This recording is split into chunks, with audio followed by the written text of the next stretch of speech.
Selain polemik pelecehan dan body checking tanpa busana, tudingan lain juga menyerang Miss Universe Indonesia 2023 setelah memilih Feby Nicole adalah adanya uang yang diberikan untuk bisa jadi juara.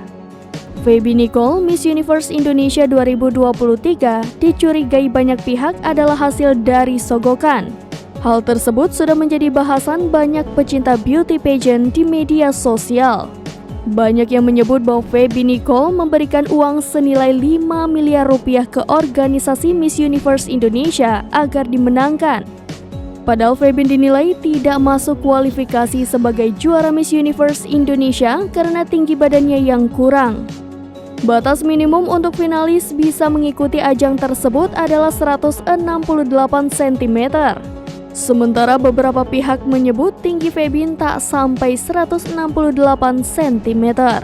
Masih dalam keterangan yang diberikan lewat media sosial Miss Universe Indonesia 2023, Poppy Capella menjelaskan penilaian untuk menentukan pemenang.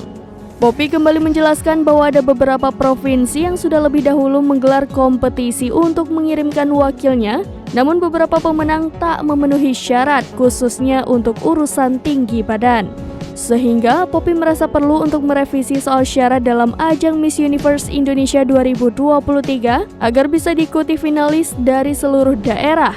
Poppy menjelaskan bahwa perubahan itu bukan dimaksud untuk menilai hasil kerja di tingkat provinsi, namun dilakukan Poppy dan tim sebagai bentuk komitmen.